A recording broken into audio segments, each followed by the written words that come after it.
Is LFE bad for the atmosphere though? LFE is going to be the low frequency kind of like weight to the room. So when you have like, um, we can just like open up one of these guys.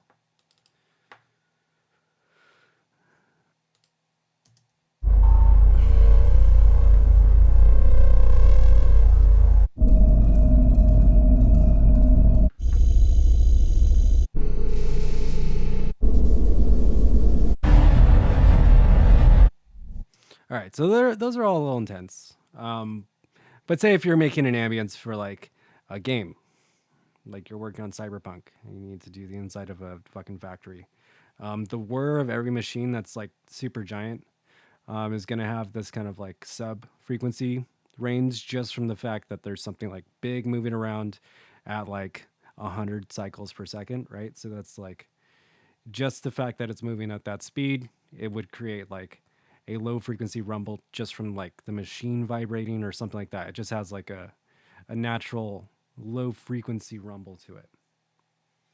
So pretty much like that's the first thing you want to start with in this. And we have this grain here. I stretched it out. I guess I can put it back to normal, and then we can warp it from there. And then let's just copy this over, and then we'll pitch this down from here. So when you're pitching it down, beats is usually not the answer, especially because there's little to no transients in here, and there shouldn't be. So you want to do texture, complex Pro if you're feeling weird. Complex Pro is not really good for this, mainly because you're trying to get just hard grains cut. You don't want the format being shifted. Usually, you can definitely try it though. Tones is going to be monophonic, so it's not as good in this situation, but texture definitely is good. So LFE is mainly based around rumble, so low frequency emissions. You know, they're just pretty much, they should just be kind of like just like a random rumbling happening in the low end. And like if there was going to be any scene in any like spaceship ever in any sci-fi movie, you know, that's the only thing they add. And they're actually like breaking the laws of physics by doing that in a lot of different ways, by saying like a spaceship has like this kind of low frequency emission or whatever, and you can like hear it in space. It's like nothing has any sound in space because sound has to travel through a medium. But yeah, if you're inside the ship though, definitely a ton of rumble. So all right, so we have that first clank there too. So we're just gonna like hard pitch this down a couple octaves. I don't need to keep this bell tone in there either. This can literally just be all low frequency shit. So at this point though, what I'm doing is I'm kind of isolating like a good spot where it's just all rumble.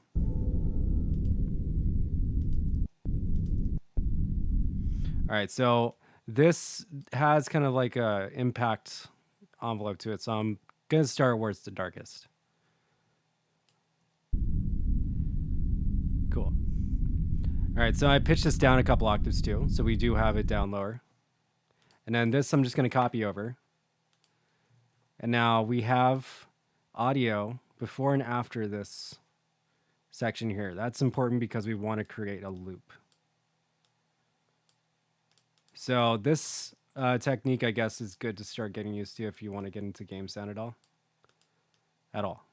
Like this is more than 100% of this is all the engine does for sound in games. If it's not triggering an individual one shot, it's looping shit just like this. So you can make your ambience however long you want. You know, say if you want to make it a minute long, you can go and do that. And then you just tie it off. So we have this looping low frequency emission. We can take it a step further by, you know, accenting the lows in some way. So if you want to get like this random rumble, An effect you can do is with any filter, really. And we can do this a couple ways. We could do it as, a filter before this filter, or we can do it parallel. So let's do parallel first, and then we'll try out the other way. So parallel means in this situation, we're just not even going to put a filter here. And then we're going to go and low pass this spot. And then we're going to go and put on an LFO. And this is going to be a kind of random sample and hold LFO. We want it to be somewhat random. So we want it to be poking this filter cutoff all over the spectrum here.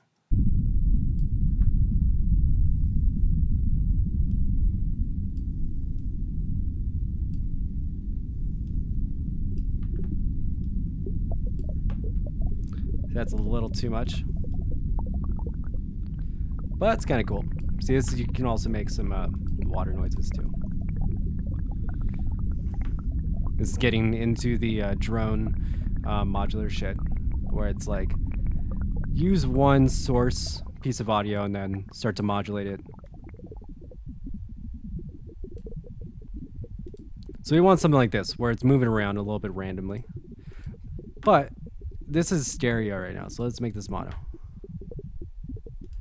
And let's give it a little bit more distortion, so not that much modulation.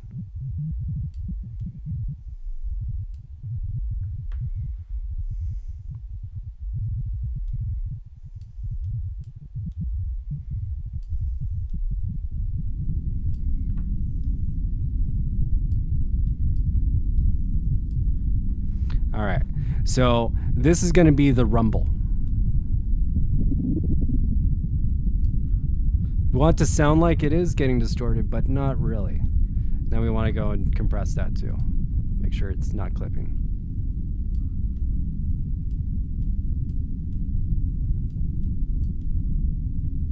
That's pretty important with this because it will clip.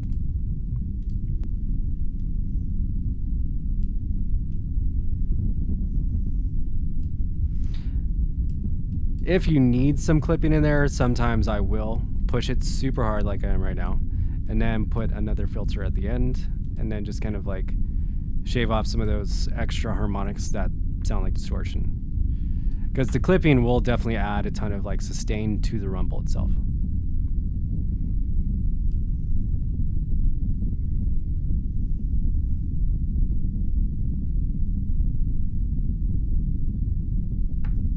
Right, okay, so that's one layer.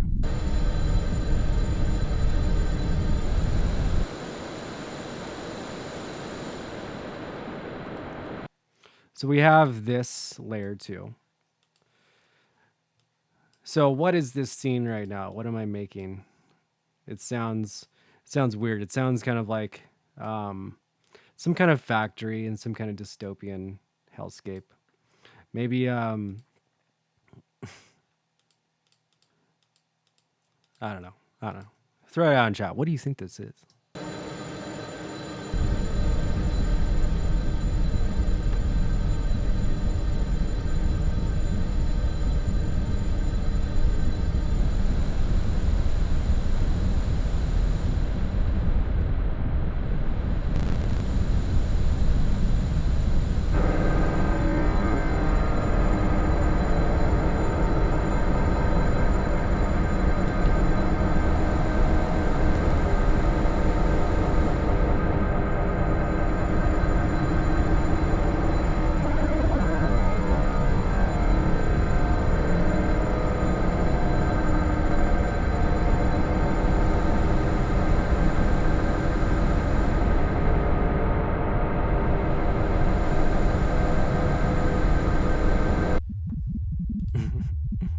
Still going off.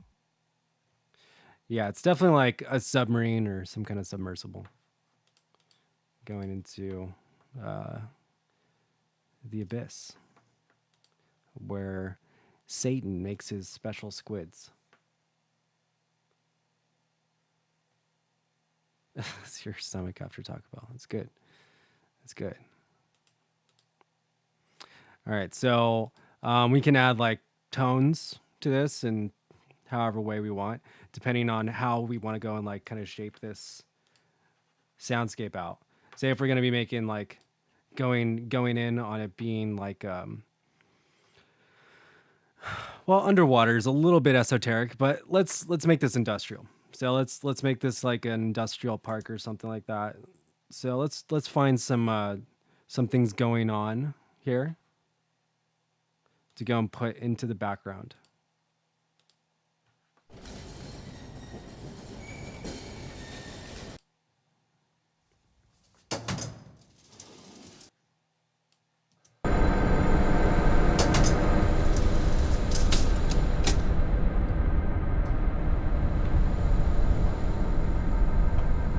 All right, so we got somebody doing something here.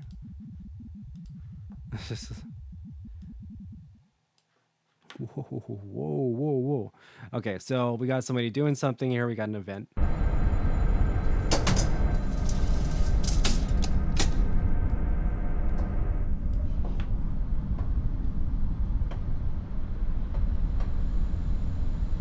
right, so now I'm kind of mixing this. We got this kind of metallic texture. So I took the original and I stretched it out. And now I'm putting into textures here. I can make it a little bit more creaky, like it is some type of grinding metal sound.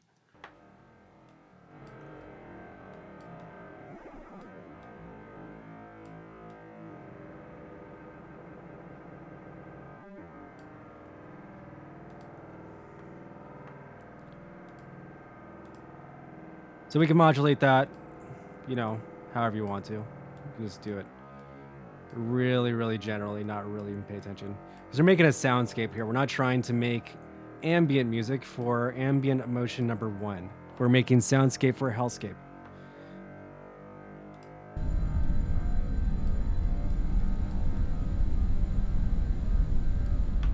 All right, so we'll put that way in the back.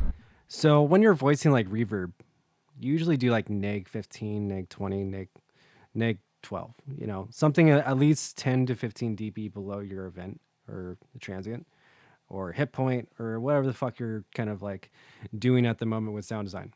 So when you're doing kind of like esoteric like stuff like this, which, you know, I have a bunch of stuff like this in my portfolio just for like the thing I said in the guide here, which is like, yeah, you got a robot, but where's that robot doing the thing, right? So you want the robot in an alleyway, bangs on some like shit while it's transforming, you know? So there's a lot of different ways you can do that. And we're not going to do that right now because we're talking about soundscapes. But with the more advanced shit, I definitely want to talk about that. But again, to that point, I guess, to understand that shit for myself, it took me doing this first. One of the first cutscenes I ever like sound replaced was one from the movie Dredd, the new one, Judge Dredd.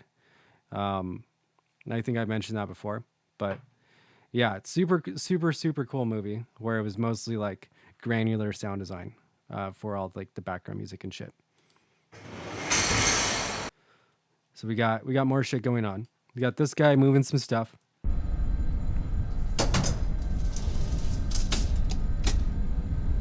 He's putting something in something. I guess that's an elevator, right? Shuts the door, right? Okay.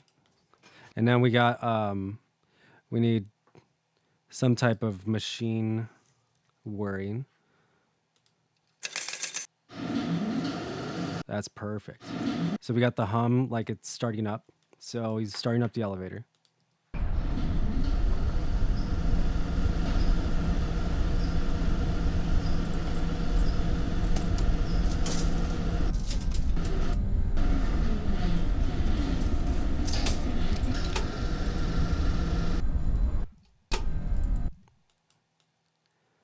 Okay, so we got that come in here. And we could have it like pan and stuff, so it's like it's being moved in the stereo field.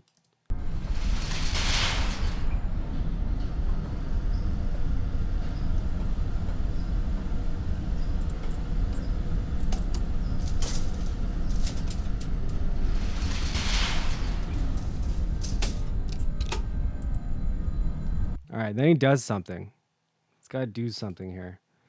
And then also we got this grinding noise here. So that if it's moving, going somewhere else, right, then it's going to a different room, and that could come back in. But we make it like, it's open here, and now we lose some of that sound because we're going up in the elevator here. So then going behind any surface, doesn't matter what it is, you're going to lose high frequencies.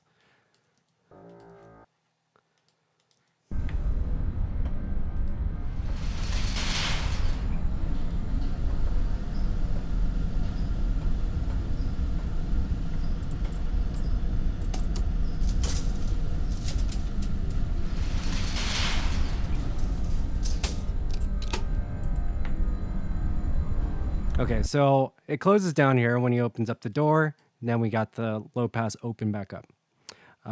My face when the whole industry is just industrial packs over granular resamples.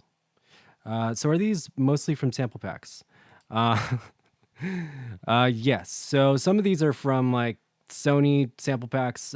Some of these are actual random Foley things I've recorded and improperly named because I was using like Sound Miner and accidentally deleted a whole line of letters. The first letter, approximately from 100. No, easily 300 different samples. I accidentally cut off the top thing, but these are shit I've recorded and like performed, I guess.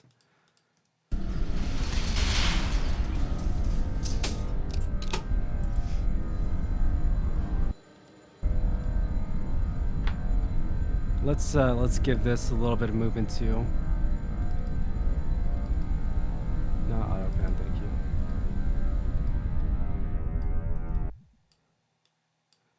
So we have this space closed and open here.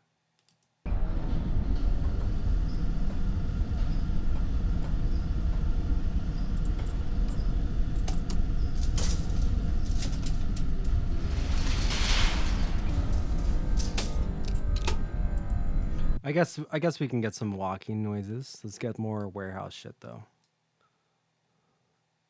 So warehouse stuff, I'm just like put stuff into boxes, chains, things where it's like, wow, that sounds like stuff in a box. That person's moving things. They are picking something up and putting it over there. They have rolled it, put it in a thing, rolled it somewhere else.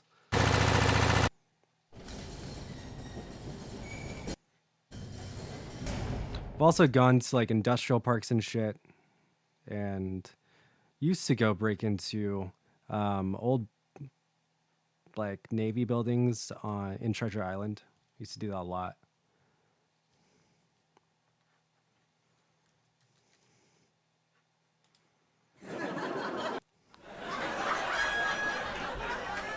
Let me tell you how hard they were to break into.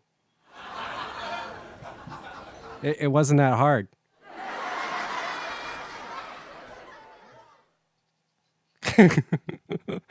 Hey, thanks for the follow. Hey, welcome, Tab Lee.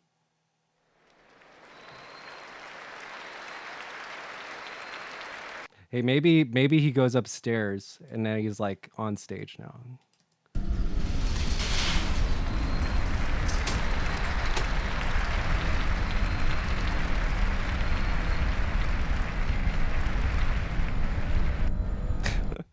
No. Just kidding. Just kidding. That shit organic. Let's make sure Discord notifications aren't popping up here. Okay, so we can have some more indoor movement and stuff.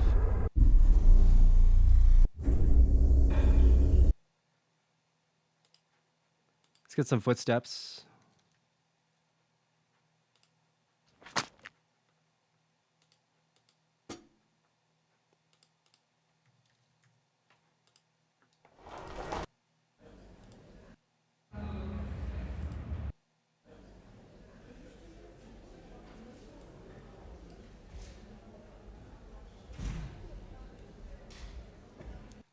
Okay, this is good because it implies that there is a different space. Maybe it went upstairs it goes upstairs.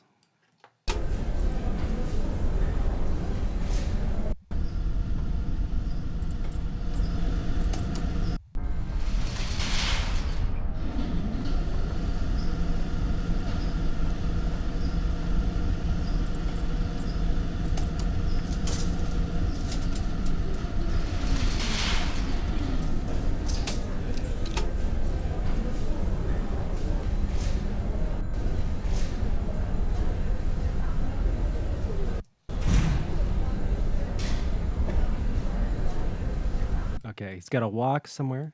We've got horse footsteps.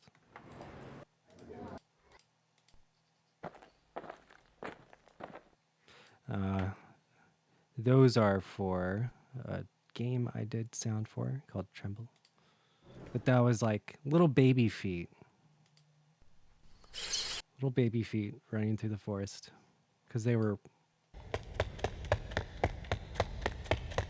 Alright, okay. So this is a little good. It doesn't have like the implication that we're running on a metal surface, which I do like. That makes it like we're going upstairs now, and now we're on a cement surface, but it does imply that we're in a hall, so that's cool.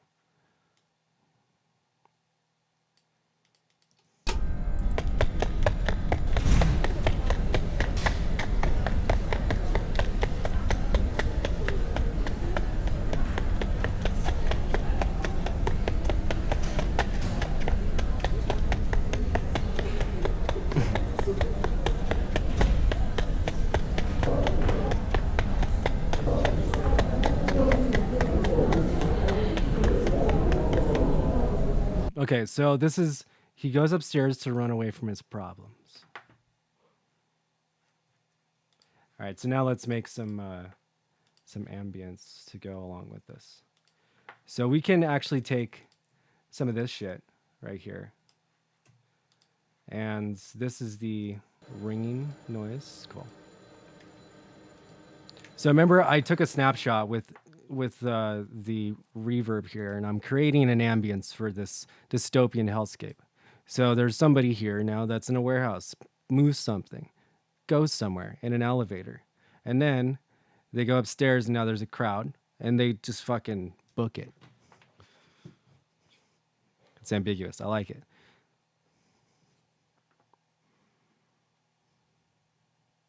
Okay, so now we're going to be using some of this stuff here to actually use the resonator. So we can make a monotone soundscape here pretty easily with this.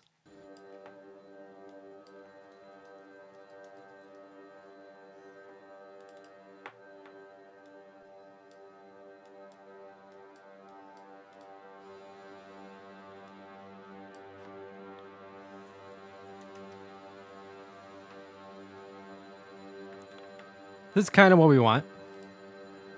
So tension is one singular note. In most cases, when I've done work for syncs like this, they've asked for less notes. So I want a little bit more volume, but I want it after this. Let's give a little bit more body, so I'm going to pitch this down. We're also going to put it into tones.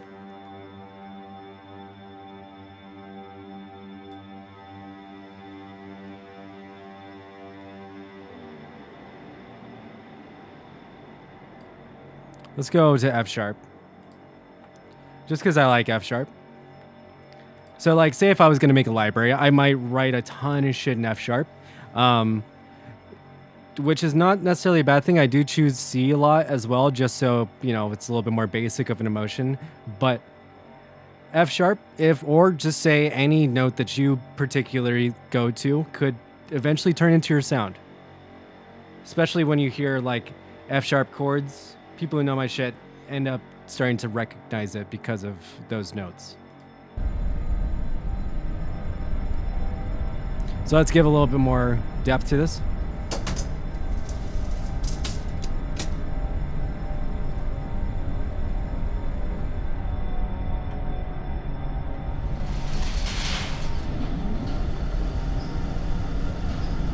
So this shouldn't change. This should be constant the whole time because all this stuff is moving around. We're moving through, you know, the scenario here.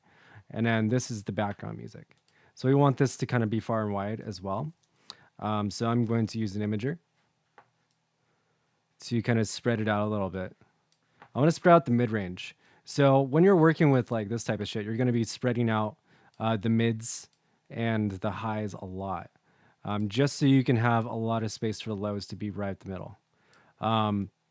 Why for me it's easier to almost write this stuff in 5.1 because, you know, say if I was going to start to go and write this shit, this is LFE.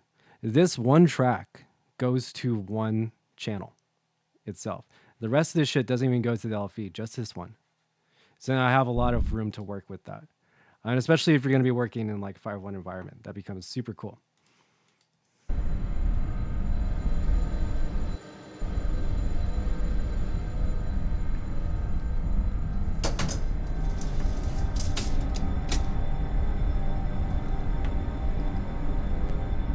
Let's take out a little bit of lows here.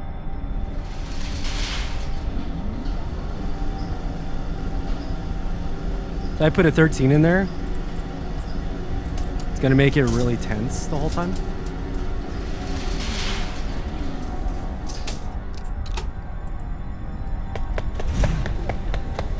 So I want this to happen right as the rain starts, actually. So it's like, it goes right into that.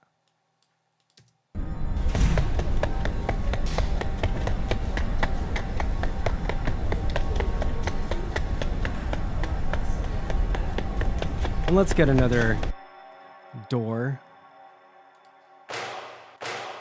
Trap door. Hell yeah, dude. Hell yeah, bro. Car door, no. Want something kind of big. Let's actually go impacts. So I just know how I organize my library. So if I'm going to go and type in impacts in here, then I'm going to find a bunch of metal impacts.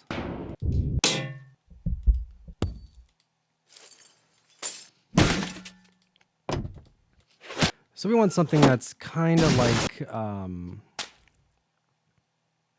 just a clank, like a big metal door.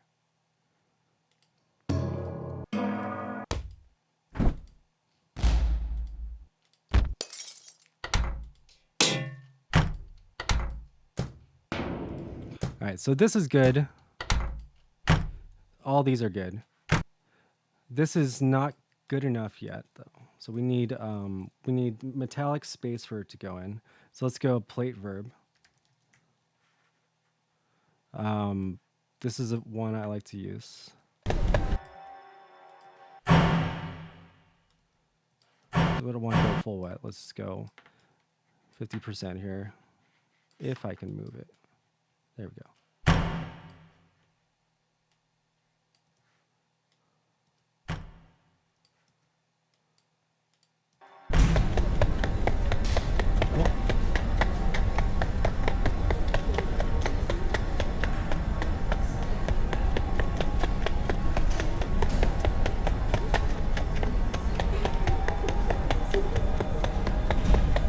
So I can change the mood of the whole area.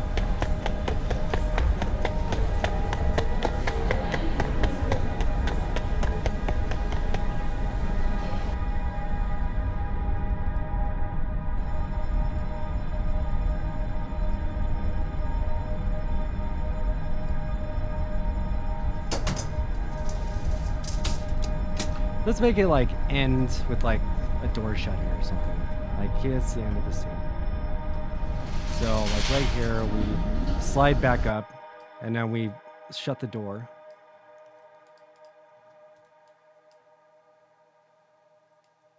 And I'm holding command while I'm doing this stuff, which means I'm shifting it off the grid. Whenever you're going to do stuff like this, definitely need to be off the grid.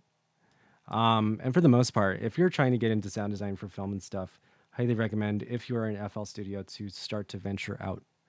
You don't have to go to Ableton. I don't recommend Ableton either. I love Ableton, so I use it, even though when I do professional shit, they tell me not to use it.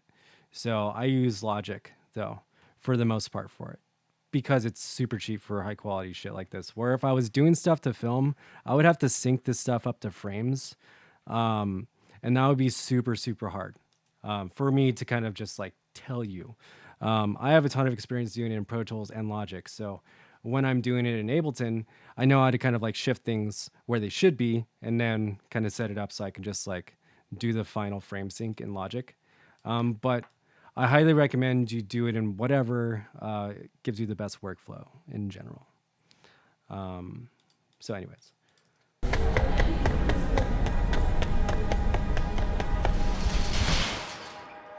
Cool. All right, so I want this to be a little bit bigger. Let's go bigger than that too. No. Let's go Vengeance Impact. That'd be so funny. Like, yo, Hans Zimmer used the Vengeance Impact.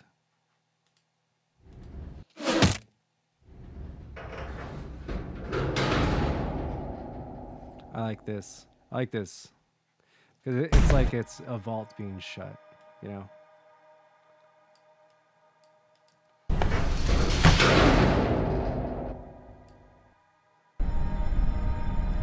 And then let's get breathing. So we want heavy breathing here. And if you were doing anything that was, you know, again, Foley sound design shit, these are called efforts. So efforts go along with, you know, who's running. You have to have their voice paired along with their footstep. In a game environment, you are doing both of those things per sample, because if, and like, let me give you the, I guess, Halo example.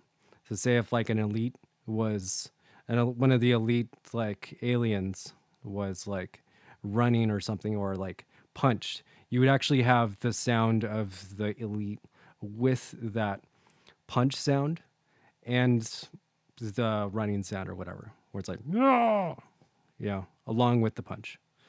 So this, we definitely want that. We can have it alien breathing. JK. So that one's good.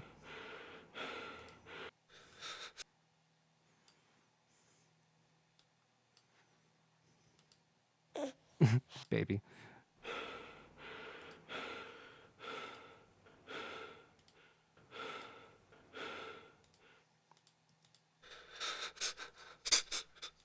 All right, I want to make sure I'm not warping this. Agitated breathing. That's some apnea.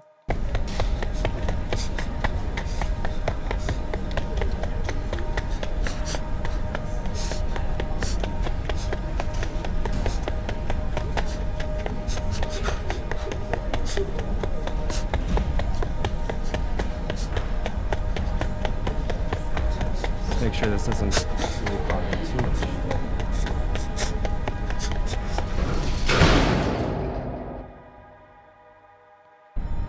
Cool. Yeah, that actually really becomes visceral though.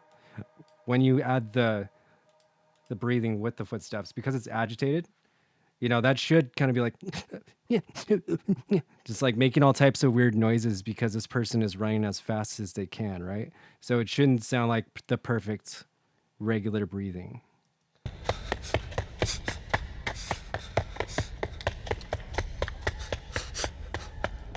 And then we can also do a perspective shift here, because this is somewhat mono.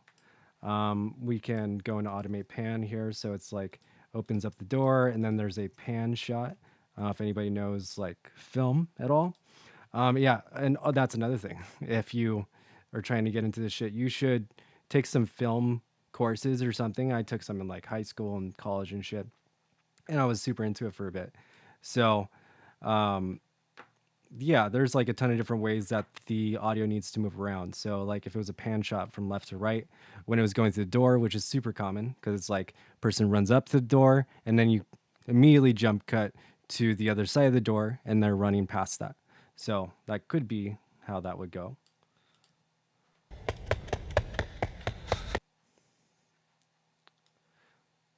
So it starts from the right, runs to the left.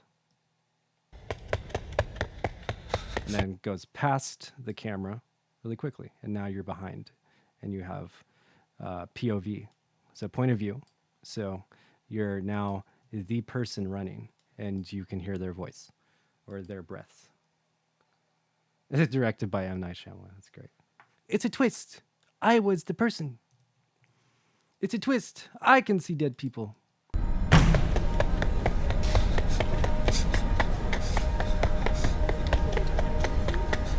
See, I like the kind of like ambiguous fifth, and I got a minor third up here, which makes it minor, you know, for the seriousness of it. If it's major, it's going to be like hope or whatever. You're always implying hope with major chords. With minor chords, they're complex because nothing is ever perfect, right?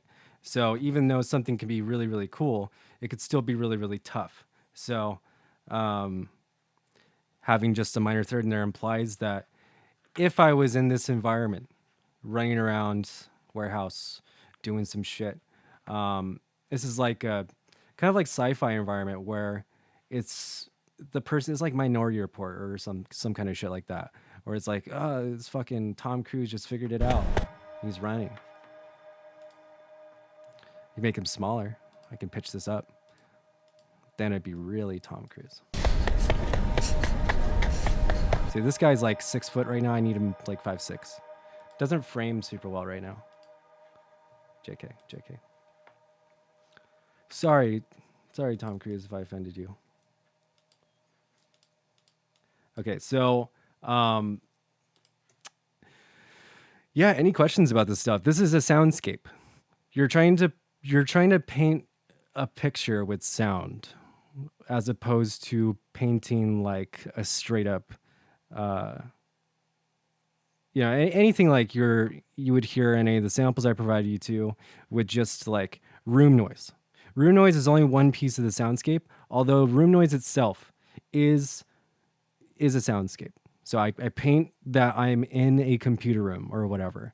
So now how do I implement that? Which is, the actual thing you should be able to do with it. You shouldn't just be able to make room noise. You should be able to go and put it into things, right? And so a huge part of every Foley artist's library is room tone, 1000%. And I sometimes will go into rooms and I will just take out my phone and start recording it. Be like, sick room. And I do that a lot, like especially when I was working at like studios and shit. Like the server rooms would be really, really loud like that. Or I would go in when I worked at fantasy studios, I would go into the plate room and just record shit from there. But not from not from other people's sessions, of course. That would be illegal. And also I haven't ever done that. But I got to use the studios and I would do that. So I would do a bunch of random weird stuff because they had all these reverb chambers that were actual rooms. And so I could actually go and put stuff in there and do random stuff and then record it remotely. It's one of the benefits of having to stay all night while the Counting Crows fucking did whatever. I don't know. They're just going to leave whenever they decide, right? So I just got to sit here. And it's like, oh, you can just go and chill. We'll text you if we need something. Like, sweet. Thank you. That was some good times, to be honest. I actually got to like cut vinyl and master shit on vinyl because the vinyl cutting dude who worked at Fantasy would work the graveyard shift. And he was just like in this little cubby in the wall. And the first time I met him, I was working graveyard. And then he comes out of the cubby. And I was like, yo, I didn't know anybody was in there. I thought that was like a broom closet I've never had to open. And he was like, nope, that's where I work. Want to come check it out? Like, oh, you work in night shift, huh? Yeah, let's hang out. Gave me a beer and then was like, do you want to record stuff to vinyl? I'm like, yes, and yes.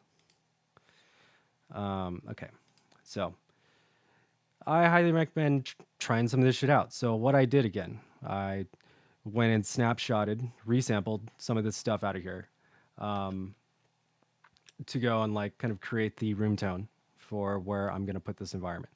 So again, it could be wherever, I can also make it Like, what if there's a warehouse full of animals? And I can put animals in here. But regardless, it's a warehouse. So if it was a greenery, this wouldn't have any of this sound. It would have the sound of moving wind. And that also has LFE to it as well. There's a low rumble to wind movement. Not the sound like, wind moving across the microphone, but similar to that. And there's a lot of movement in the background that should happen. You can record live shit like that, or you can just go and do stuff like this, where you just kind of stretch out stuff, make it work to your advantage.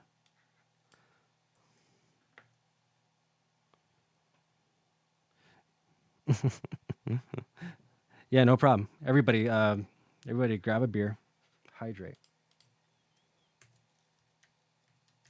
Let's type the command in. Oh, fuck, I misspelled it. 2 R's. There we go.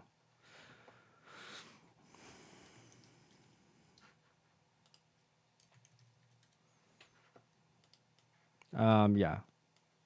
So I don't know. I'm sure there's a lot of you that want to make money off music and stuff, and this is pretty fun. It's pretty fun to do this stuff. So let's kind of shift gears now. I probably will step back into this in a bit here, and maybe even design more of a track to go behind this. We'll see. Maybe make it a little bit more blockbustery, right? Make it very imperative that this dude gets the fuck out of here, right? So he's running, but why? But why? I mean, I could add a scene over here that creates the why, right?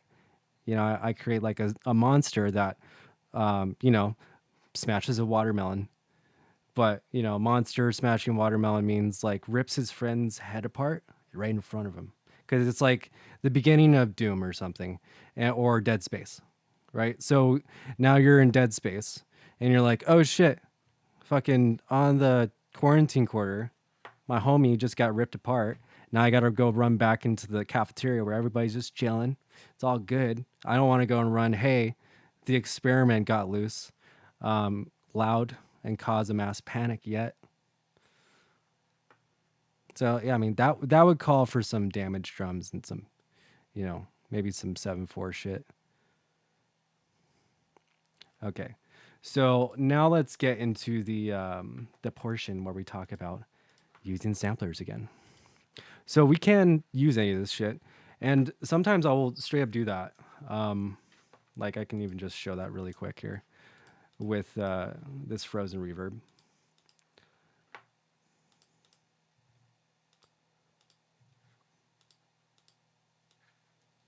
Because it actually doesn't sound that bad.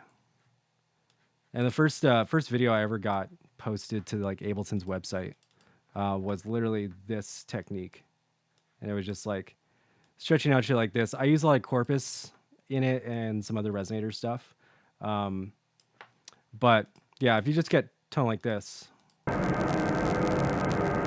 then we go and put that into a sampler. So it is like creating a tone. There is a tone in there. So now when we play it back, we can create some chords out of it.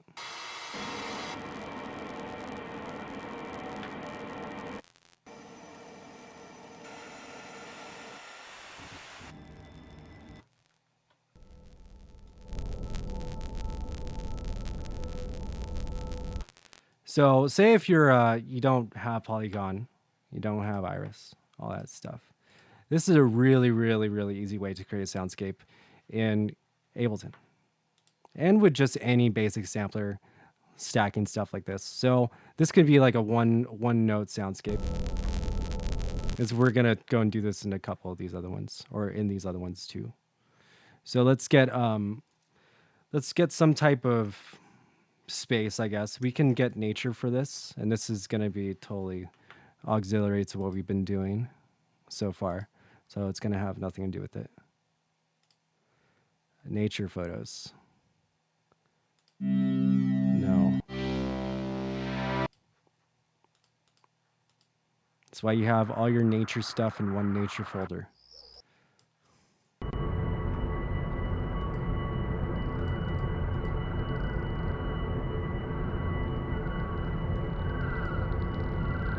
So we want to play this at a kind of low pitch, I guess. So this one is going to be pitched up then. So let's go and pitch it up a couple octaves. Let's go pitch it up 36 semitones.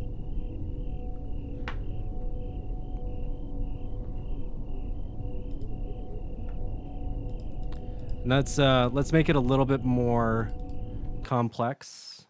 So let's add some water movement. Actually, want a water phone. Believe I have some samples.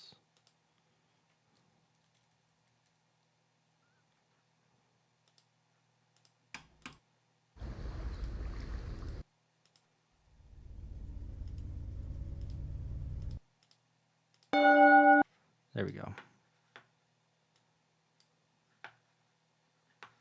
All right, so let's give this a little bit of delay. So we'll use the delay here.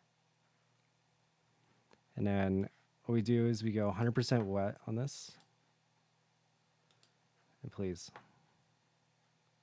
just withhold the comments. I know it's hard. All right, so we're gonna push this back like maybe a second. And then I'm gonna go and add a ton of attack. And I want to attack on the filter too. And I want a ton of release. So I want this to kind of like sweep in.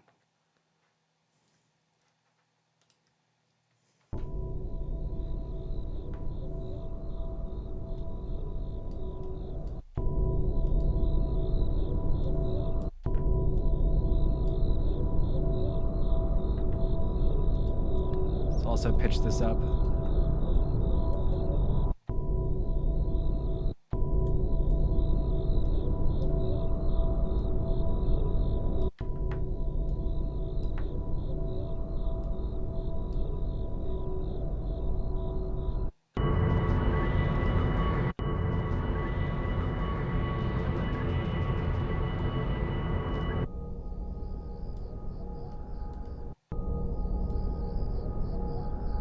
For some reason it's not coming through here.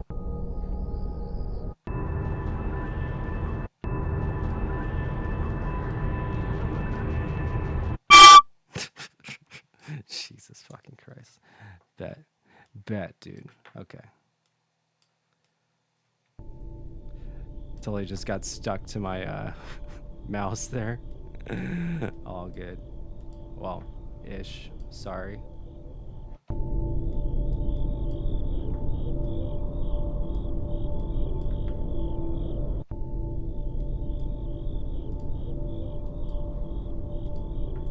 Okay. So moving on from that. Go in vocoder here. Give it a little bit more texture.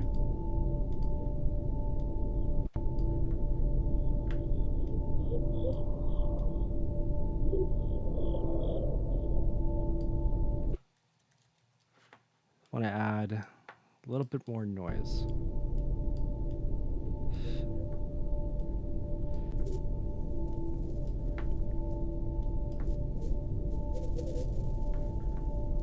So I don't want it to sound so much like some kind of nature sample. I want it to somewhat sound like that, but I want it to blend as well. Let's give it a little bit more of a metallic flavor here. So I'm gonna pull this back here. We're gonna go.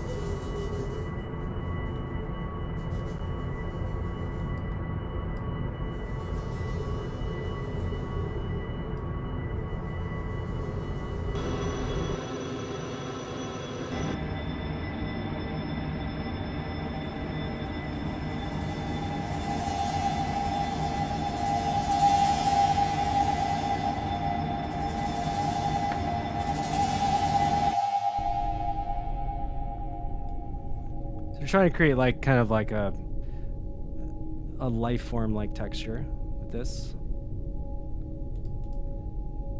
Let's get it from a spot where it's always going to have content.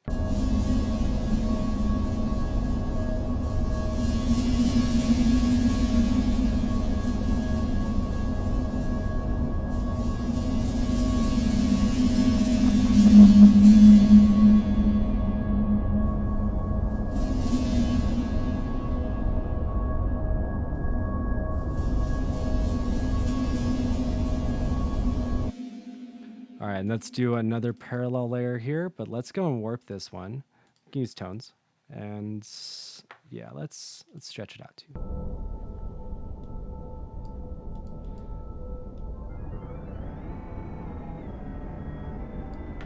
All right, so this is going to be more of a pitched layer now. We need to smear this one out. So I'm doing manual omnisphere right now, if anybody knows what omnisphere is.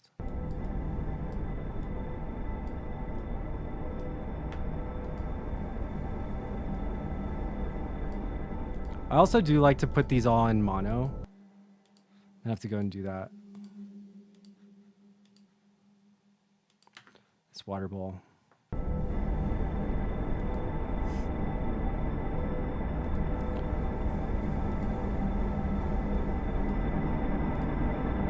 Let's take out the lows on this one.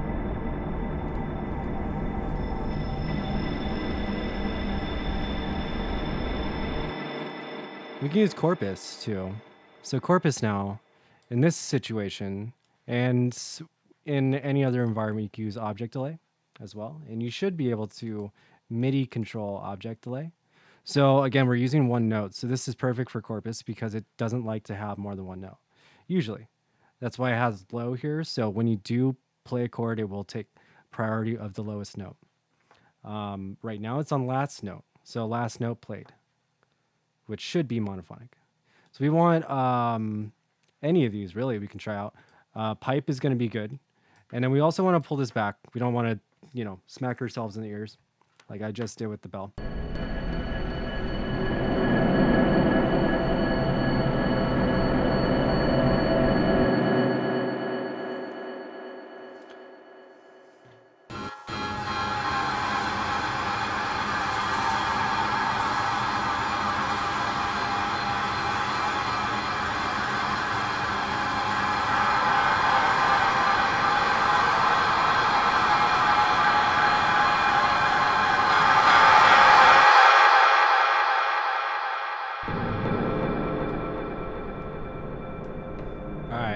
Let's really try to hear the tone out of this now.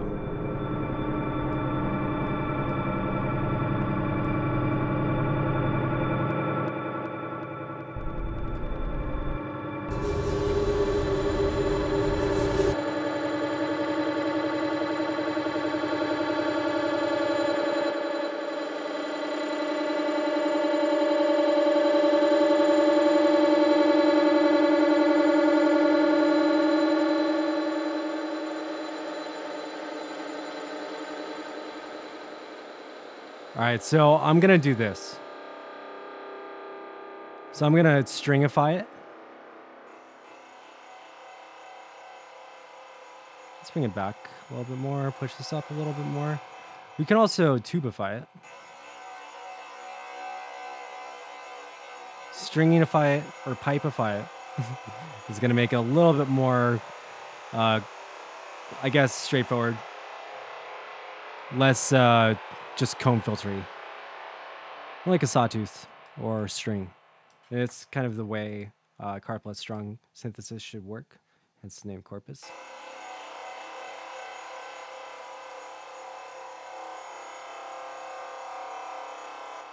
You can also tri-string itself. This gives us more control.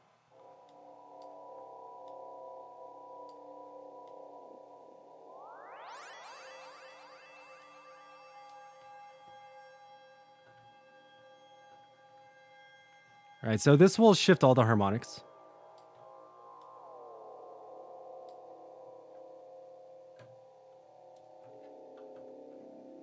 Yeah, a little bit harder to hear, but I really like this as a texture. I would almost want to do this sound just as its own patch. This gives us a lot more presence, so that's chill. So the chorus is going to give us stereo field. We're going to take out the low end right here. Then we're going to bring back the LFE and all that other shit. So this can actually be even filtered too, and we can make it back into that LFE element. And then we can go and mulch everything back together, use some type of OTT or some type of expander. I like to give a lot of sustain to the lows. And then make sure that the highs don't get too piercing, because this is going to be filling in the gaps of a lot of sound. So you don't want the highs to be super sustained. But having the lows accent never hurts.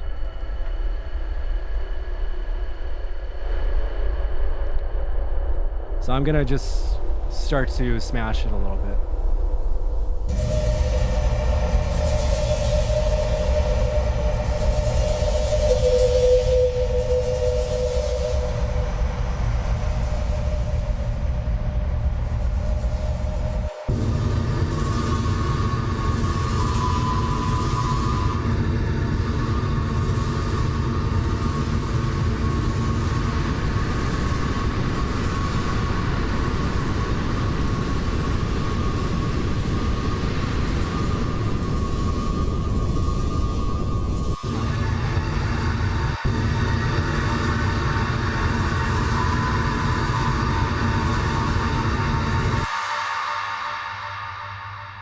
Yes. Cool. And then we can have one more layer in here. And this is kind of a cool layer to add just in general. And this is something that if you listen to soundscape patches, because most people don't make their own. Most people just load the ones from Omnisphere because they're pretty weird. You know, they're not really the most straightforward patches to make. Because you can sit down for literally an hour and just keep on adding layers and be like, wow, it's crazy. So what I'm going to do here is I want to make some type of rhythmic element to this. So we're going to do sawtooth. I'm going to get the rhythm from the filter here. And then we're going to use a some type of tremolo. So we want something to kind of come in and out over a long period of time, but volume-wise. So I can give it this kind of tremolo just to bring it in and out of the space.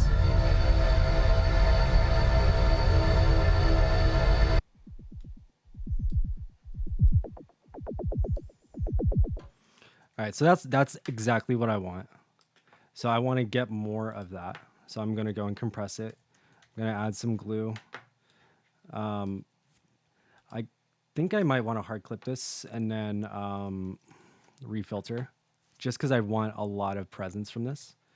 So I'm creating, again, the rhythmic, like 16th note. That's really what I want. But I want it to come in and out over the course of maybe 2 bars.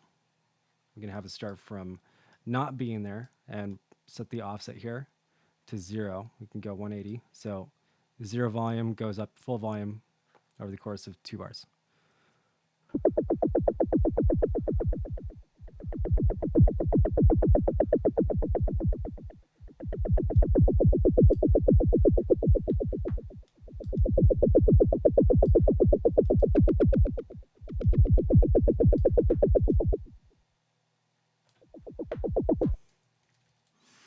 All right. And then let's get a little bit of texture here. And then we can even use this as a panner again. And let's go and put the phase a little bit off here. So now this is going to go around the space. And we could put that movement in another space. So let's chorus all that shit back together.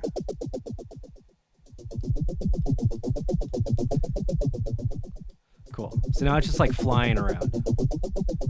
Cool. That's like a little like weird thing that should be flying around this patch.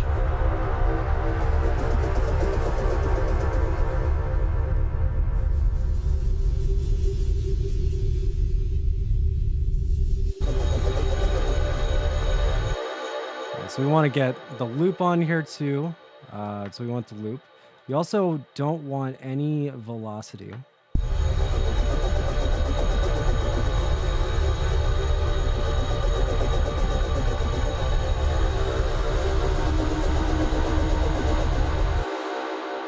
And then let's add a little bit of delay. Just kind of like move it around again. And you're good to go.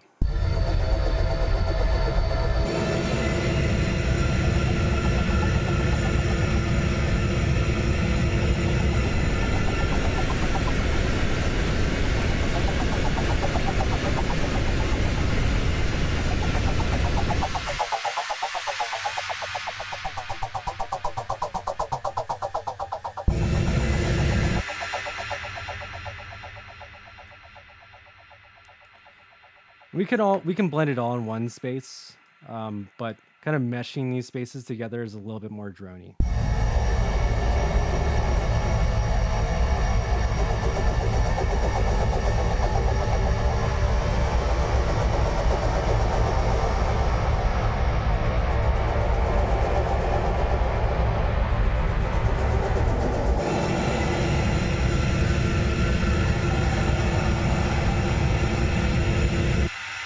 Yeah. So that sounds pretty good.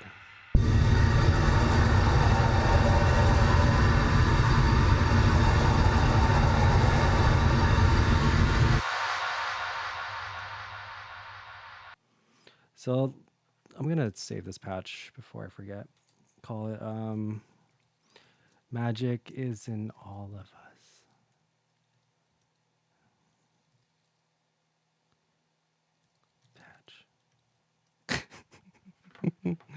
Okay. So now to Iris. Cool.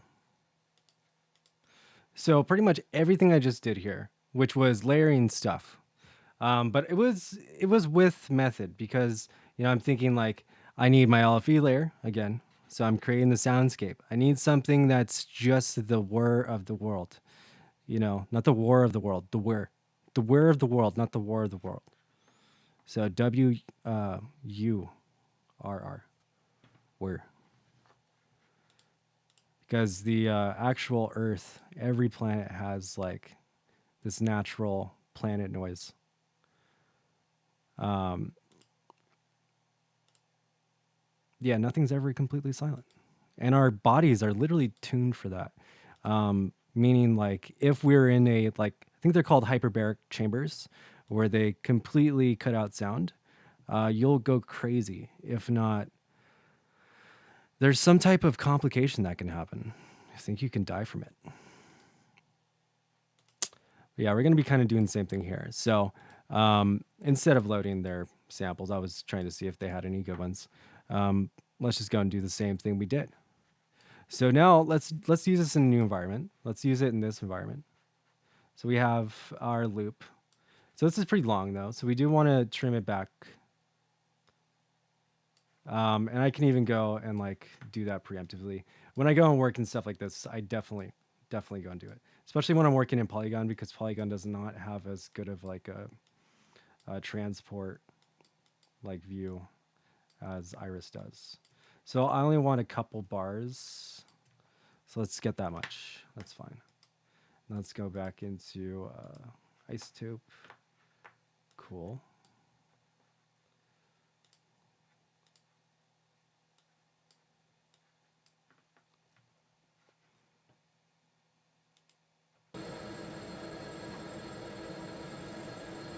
All right, so that's our normal layer. So we have our playback modes here. We got forward mode, all that. Let's get forward and backward mode.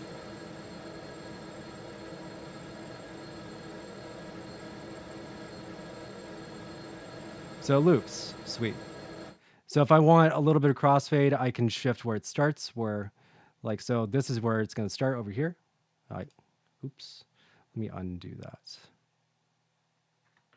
I just highlighted that, so I trimmed it all the way back. But yeah, so we're going to start from right here, and I can add in a crossfade. This crossfade right here, let's trim that, bring in the crossfade. Then I can go use my paint tool to go and start to pull out parts that I want. Not ready to do that on that one. So this one, I want it to be a little bit generic. So we're going to keep it this way. And you might notice that there is no like filter here for it. So if I want to go and filter this down, I do have to go and draw the filter. It's pretty simple. I'll go and do that in a minute. So because I do want to filter it down. So we're going to do that there. And then this one's going to be a little bit more tonal. So we have like these sharp lines that I can kind of see there. Let's make this as big as possible.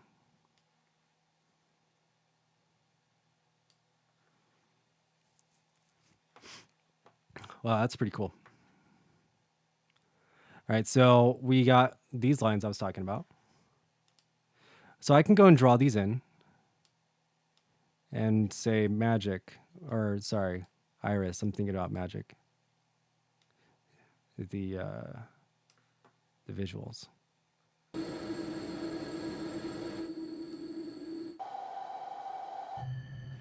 So I can isolate harmonics from this sample. That's pretty much what I'm doing right here.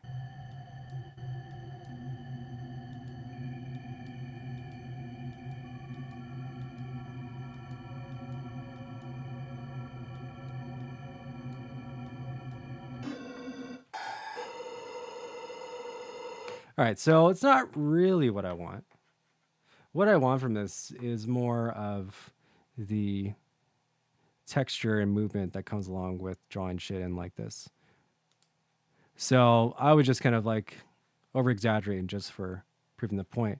But even so, I can use my erase tool to go and like cut around that. I can change the size of that. And make it a little bit random.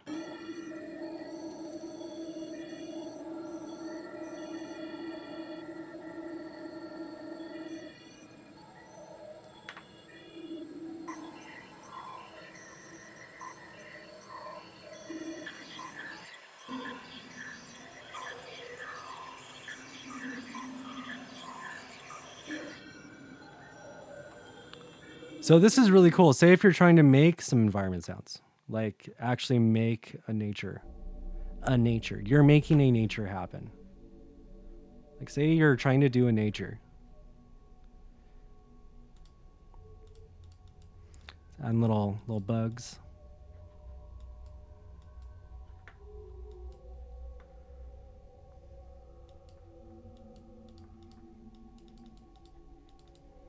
So you can just kind of be random with it. You can also pick up these things and move them.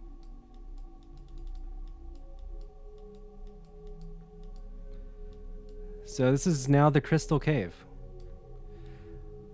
So I can draw downward shapes like this, and it starts to modulate the pitch downward. Because this is a spectral bank.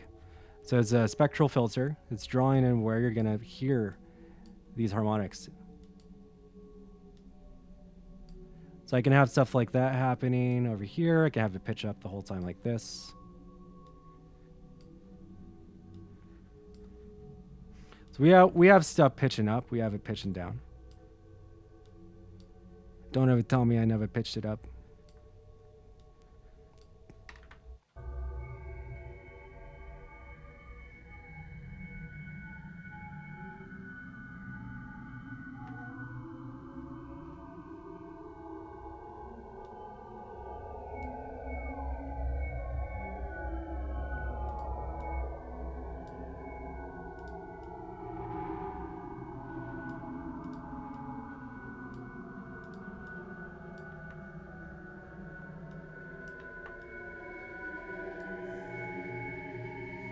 One nature for the road. I'll take it.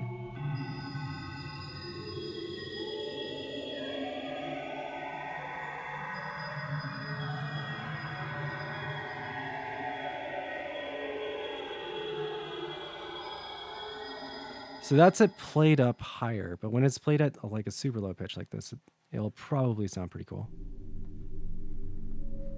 And let's actually go into Radius RT, which is the granular complex mode.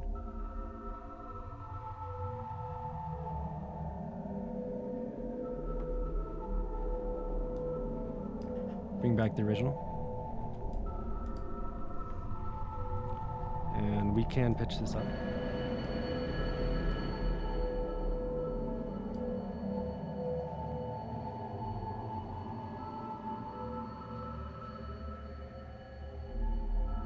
Let's pitch this only 2 octaves up. So this is like sonar location right now.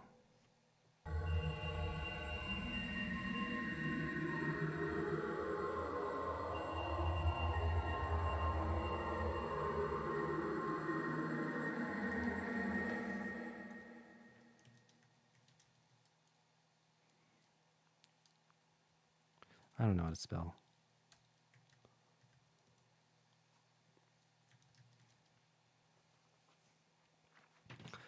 Crystal sonar patch number 1. Close enough. I don't feel like allocating that right now.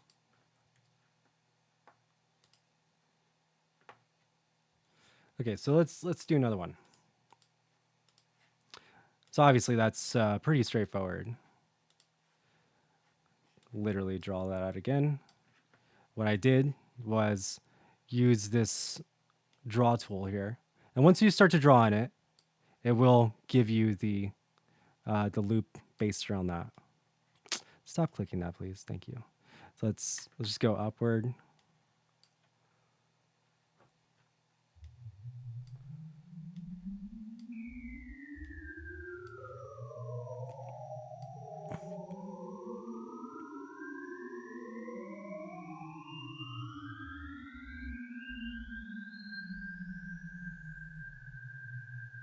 So super, super cool if you're trying to do water phone sounds. This becomes like a really, really easy way to do that. Let's make this big again.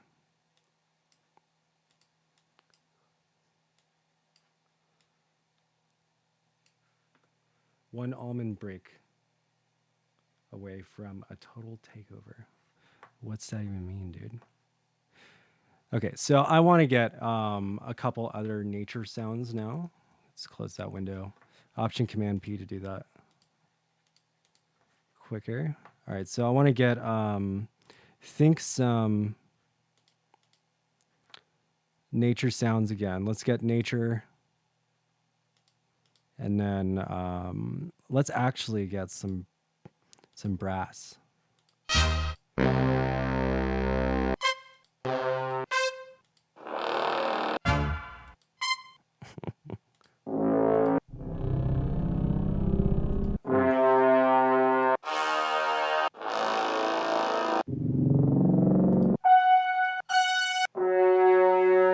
All right, I like the dark bassoon. It's probably the most basic. The other ones are good. A little bit too good. You know what I mean?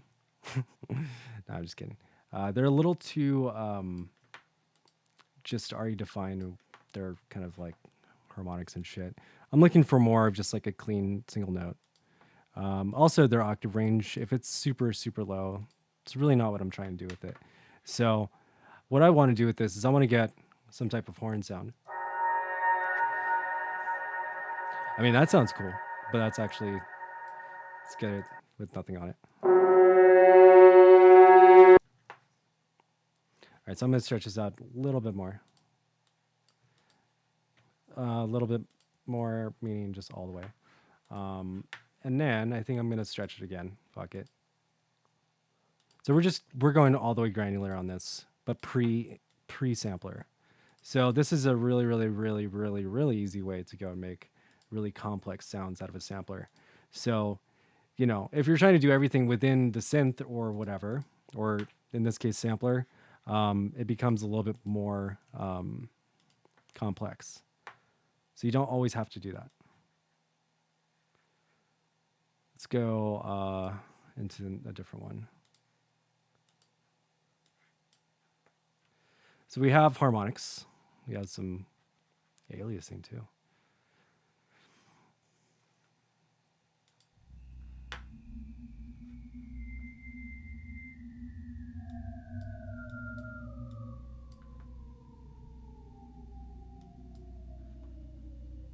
Let's bring up this mixer here.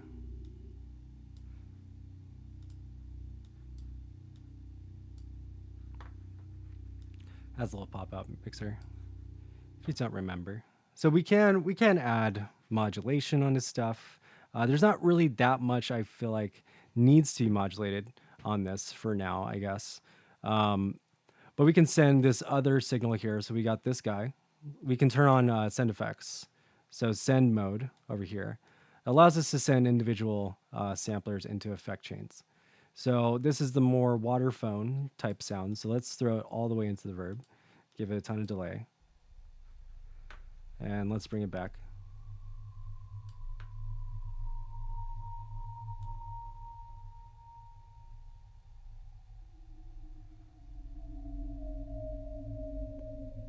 Cool. All right. And so that was the original sound of that. We haven't done anything to it yet. And now let's get a little bit more on this sound here.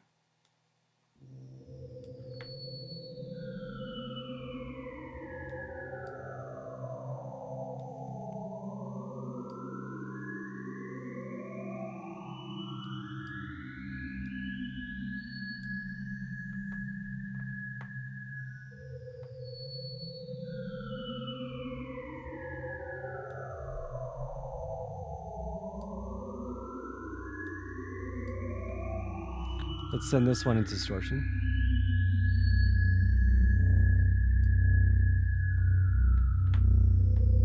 Let's get the filter rolling.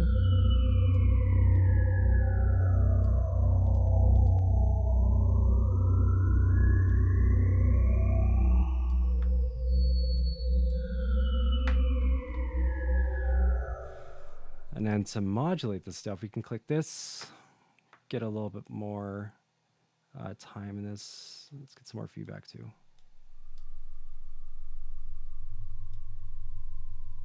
Let's cut the highs.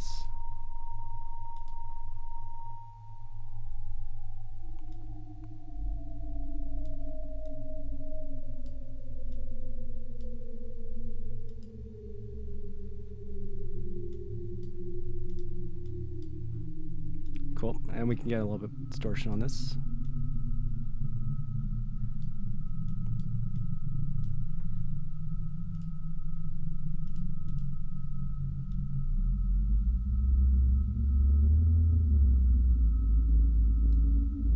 All right, so let's get tone from this guy right here. And then we have the high end here. This could actually be random as it is right now.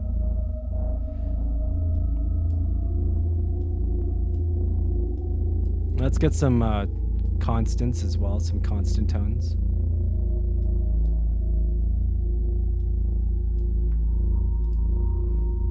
And then let's get some nature in here too. More nature, dude. Just always. Actually, well, no, yeah. Let's start with this. So I want to get some.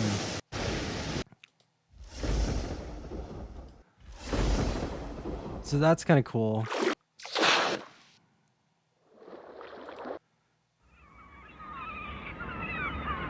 I kind of like that. Oh, because it's an MP3. So let's go and do that. Run it through the process here. So let's get that there. Looking at this one.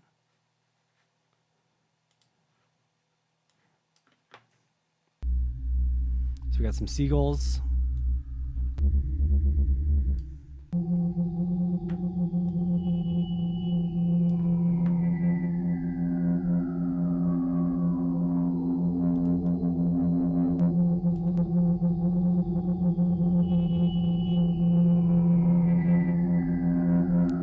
So I want to change where this loop starts. So now I'm going to go into this vertical one. So I'm going to go and trim that.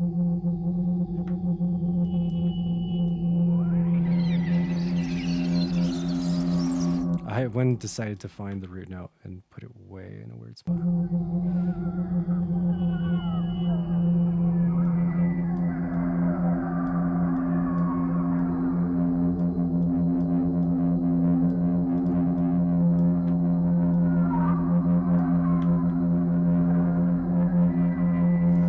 All right, so we got a bunch of weird movement in here. So another thing we can try in Iris specifically is this magic wand tool.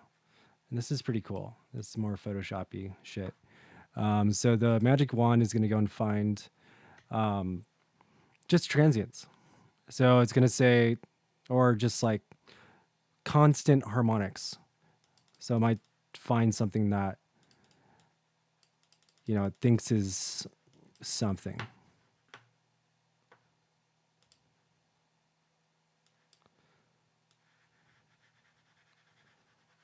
Just going to go erase this somewhat randomly. And then let's go and find some stuff. So where I stop putting in these lines is where the loop is going to end.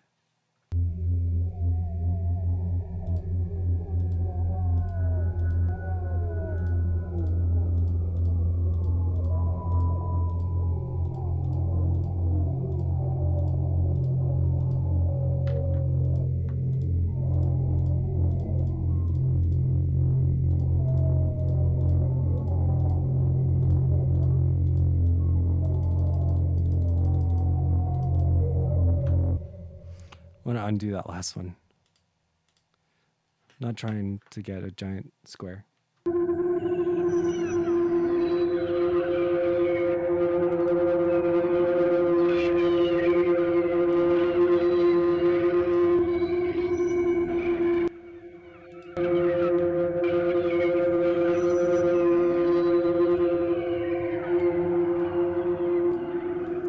So distortion in this, or just in general with soundscapes, is super, super important, because that can like, that'll, if it's doing like weird harmonic movement like that, when it starts to like hit like a really bounced point with the distortion and like buzzes out, it becomes kind of like a small event in the soundscape, kind of like a waterphone sound. Because waterphone sounds pretty much are that like sheen sound in like a tense moment. And we talked about that on Tuesday, where it's like the killer is presented in some way, shape, or form. That's when the waterphone comes in. All right, so I want to get some reverb, but I also want to get, so let's just go to Valhalla here. Just for the shimmer. I do it all for the shimmer. And let's get room.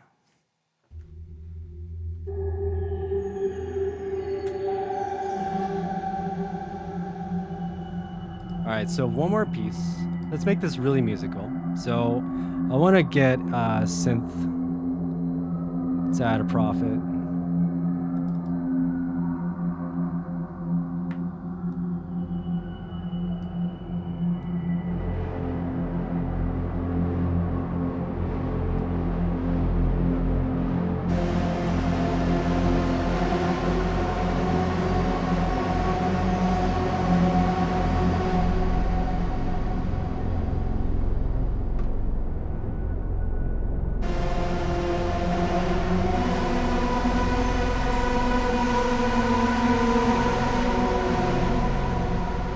All right, so that sounds cool, but it's a little bit too much too quickly. So I'm going to use one of these envelopes here. I'm going to use envelope 2. I think envelope 4 or 5 is our default. So we're going to go and put envelope 2 here. And I'm going to have this modulate a little bit slower.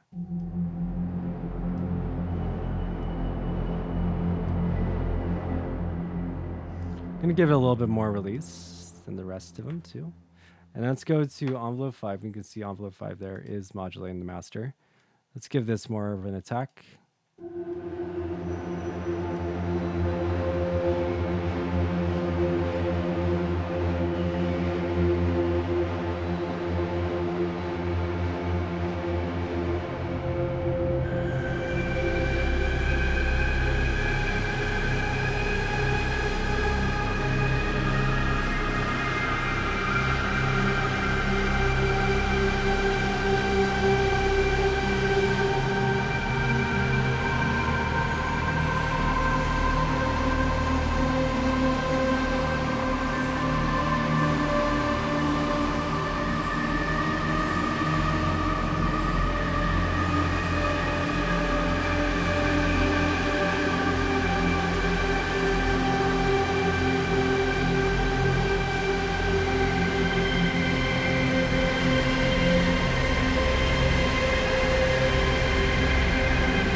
more of the sawtooth.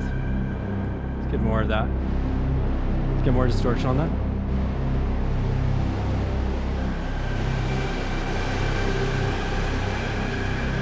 Flip the mixer here. Let's pull some of this back here. It's the fat wide.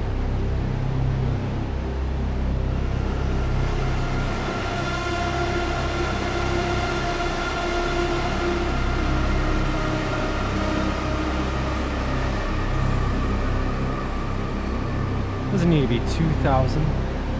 Let's go. I think around 1,000 is much.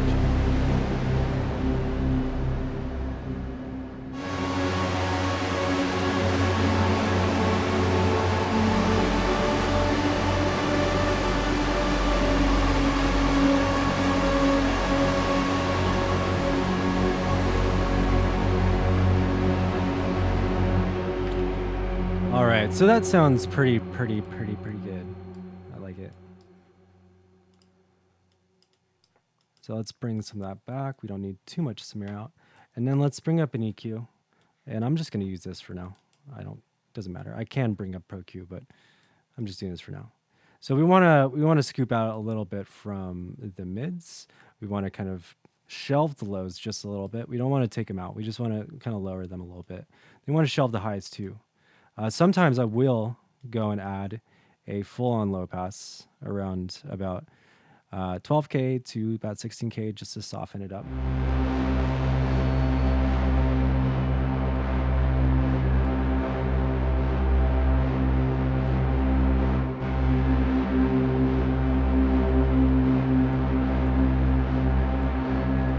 Also fix that.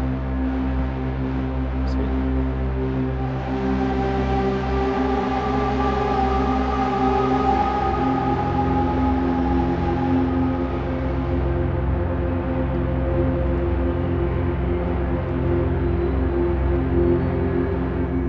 Want to do this post verb too, so I can pull this down. This is cool.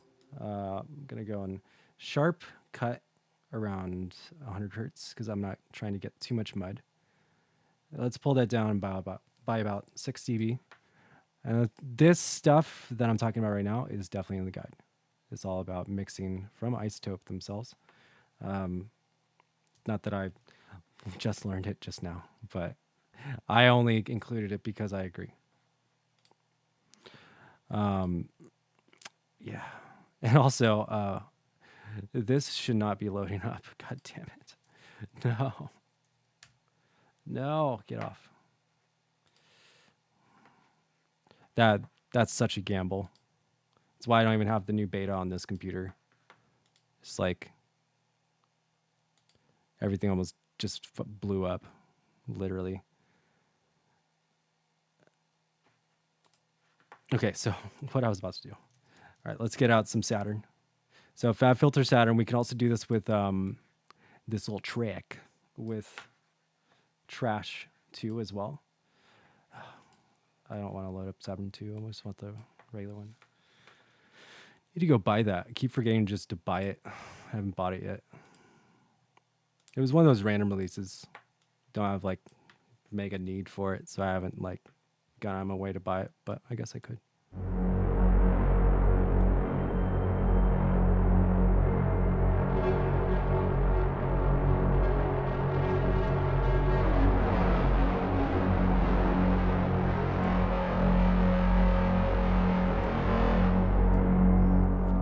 All right, so I just did it. I just did the trick. So what we're going to be doing here is we're going to be using feedback in order to distort one band, and we want to get some feedback to kind of move this around. We can do a couple different things for the modulation too. This is why we do this with Saturn. And now Trash, because Saturn has an amazing mod source. And also everything's right here. So that's super cool. We can also even trigger this from MIDI if we wanted to,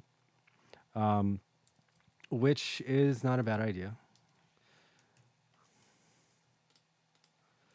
So I'm going to create a MIDI track here, and I'm just going to create a loop. So we go MIDI from Iris 2. And there might be a way to go and patch it. Can I do that now? No, we can't patch MIDI like that yet, unfortunately. Okay, so we're gonna go patch it 25 iris, cool. Back into the Saturn. Want to get it from 25 iris to cool. Then we set it to input monitoring mode, good to go. Sometimes it doesn't respond when it's not soloed, so we want to solo it too. And then we have MIDI mode on. When I play a note now, this light should light up. Awesome, it does it. Okay, so we want this to just pretty much just turn on and re-trigger every single time I hit a note. And then we want to go and assign this to something. So we wanted to bring in the feedback over the course of a certain amount of time we want. We can set it to these denominations. I like a bar just to start out with when I'm doing drones. So we can also assign this or another counter modulator, another LFO kind of like this, to the frequency. So that would be tie that to here. And then remember, we can flip the direction in which we want to modulate this by clicking this right here.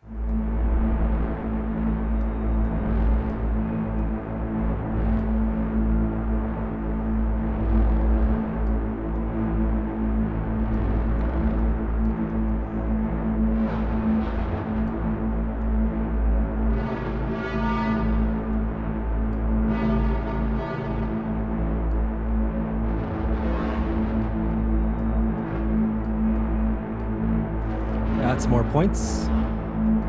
Let's add 4 points.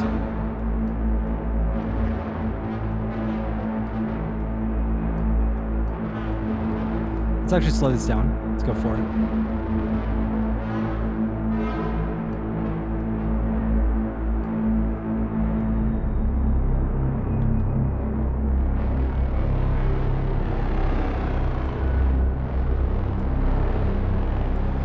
We can do this with other interesting saturation as well. You want to stay around about 75 to 90.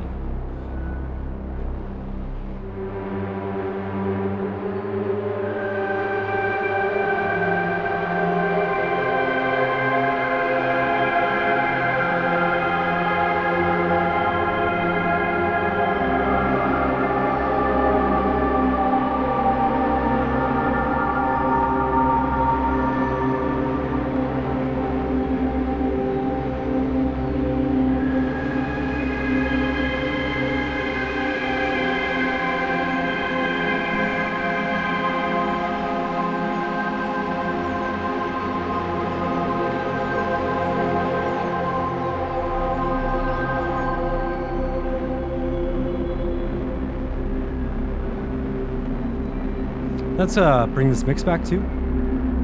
So pull this back to about 50%. Be a little bit more drastic with the feedback. And let's pull the dynamics up. We want full dynamics, less transient emphasis. You can experiment with that too. We can also assign this modulation, just to mute this for a second.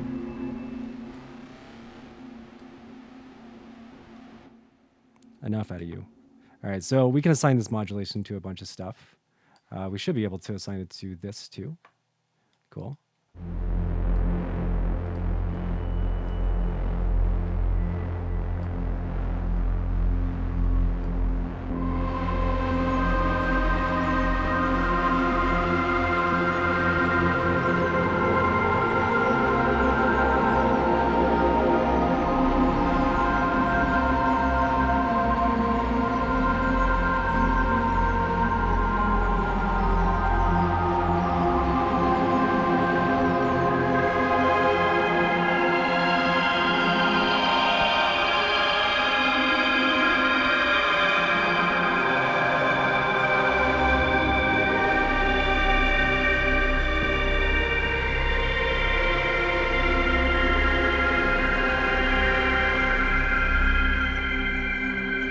We got those little seagulls in the top doing their thing.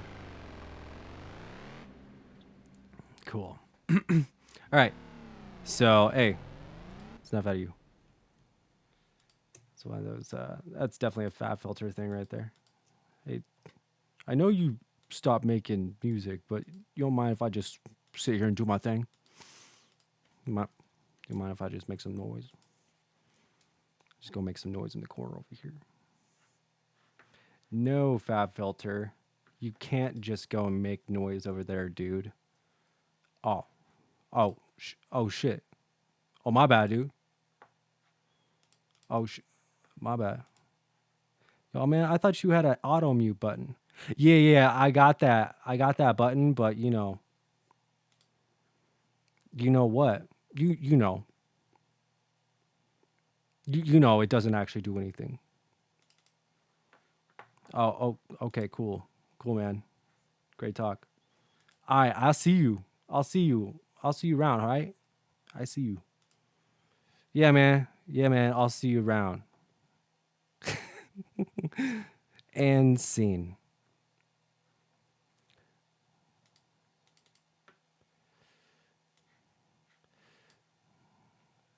So I want to get some opera stuff here. Okay, so now for the last little piece of today. So we did, composition today as well. I'm going to do a little bit more to it in a second here. But these patches that I've made so far have been pretty extensive. And this is where drones and soundscapes and pads really, really shine, which is in samplers. You can make really, really, really amazing shit with like a synthesizer, as we kind of did in Tuesday. But in here, we can stack shit that's super complex to synthesize, and get something extremely weird. All right, so we got the choir sample, the opera sample. So that's going to be kind of like our tonal thing.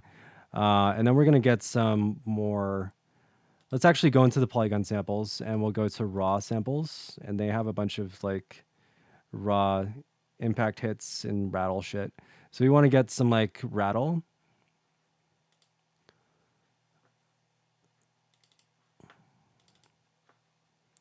And then let's get one more kind of environment sound. The hybrid ones are kind of like that, but those are a little bit too processed. So let's go with something a little bit more natural. Just directly back to nature sounds.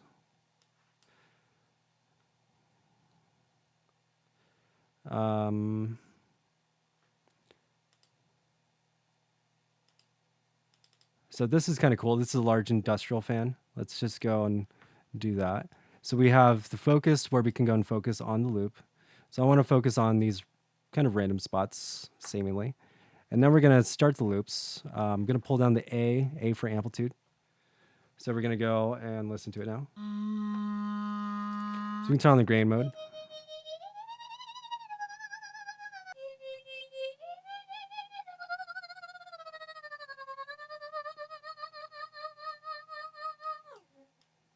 Stretch it out.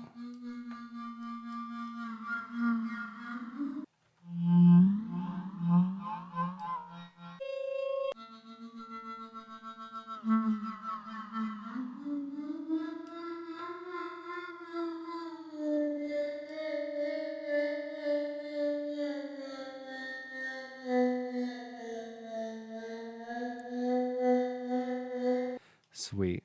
So I'm going to have that loop as well. We're going to loop it forward. And let's focus it a little bit more. And then, yeah, that's cool. All right, so we just want that like weird, grainy, kind of like loopy kind of sound going on. And that's going to really be supported by a couple other things. So we're going to preemptively grab this one. We're going to get some trash. I definitely use a lot of trash when I make drones. Isotope trash. And now we're going to get some reverb. And for this one, we'll just go right back to Valhalla because it works and the stream doesn't crash while it's open.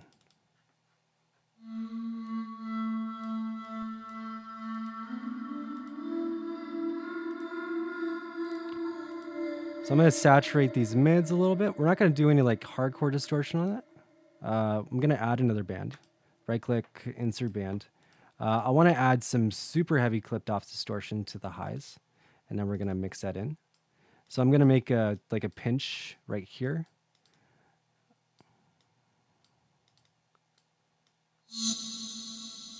I want to make it really sizzly.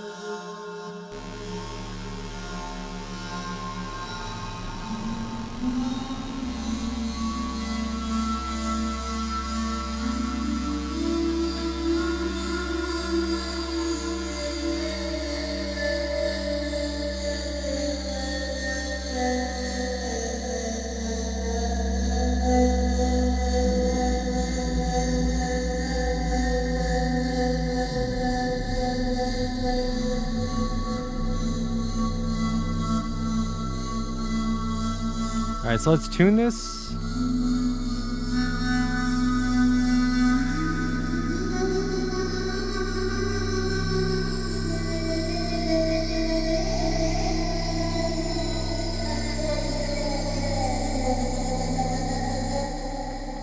Sweet. So we're gonna modulate that. Let's go to LFO1, modulate, sampler 1, grain size, and then we're gonna go slow that down. We're gonna go and sync it, make sure it's retriggered.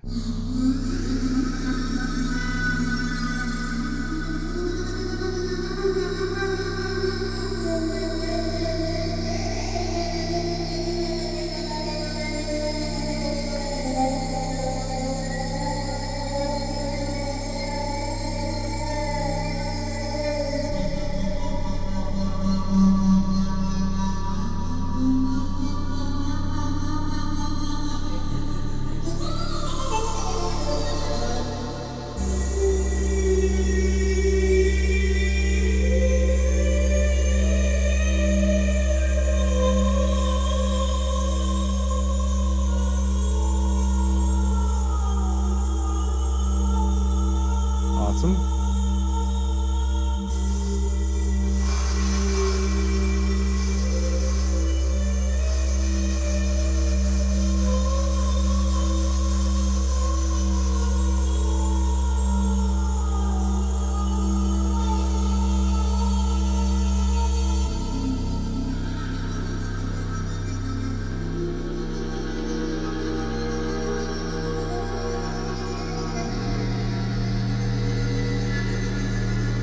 All right, so we're using a metallic texture from this rattle, and now we're gonna do kind of the same thing here. We're using this granular engine to its fullest. So this is what its strength is, really. So you can do kind of this stuff in Granulator 2, but really not with this control.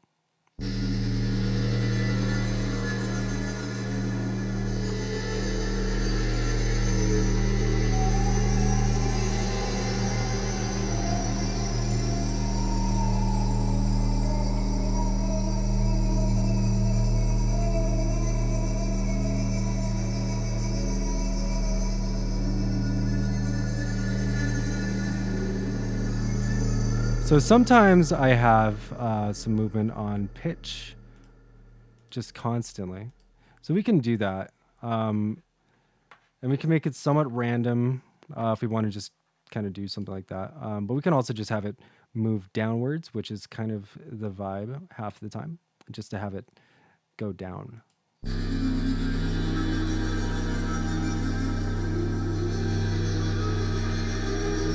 So LFO2, let's assign that to sub-oscillator pitch. Let's assign that to sampler 1 pitch. That can also be sampler 1 stretch because that's where we're getting half of our pitch from.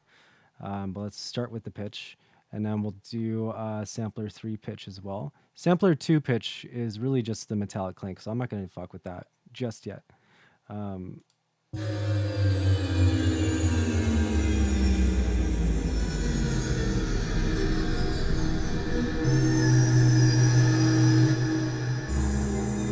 So we put on retrigger mode so it triggers.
then we can add an impact as well. We can go into the matrix. We go, let's use envelope 1.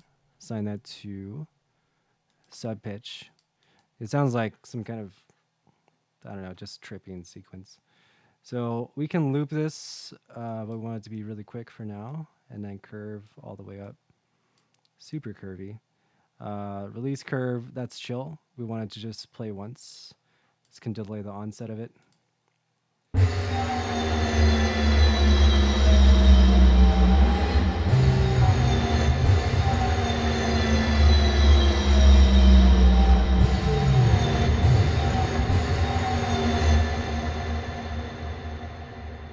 Then we can go down an octave on this one. It's 11, so let's go to -1.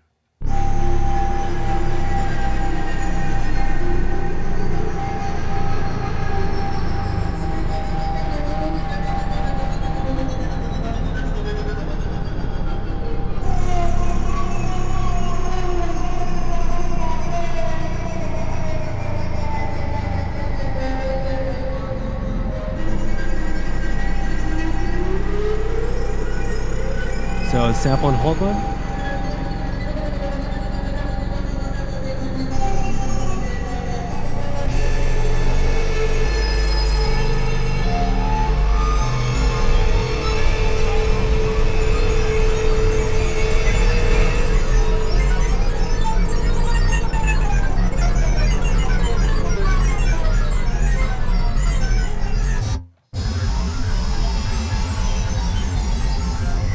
Now we're in a computer room. Back in the computer room.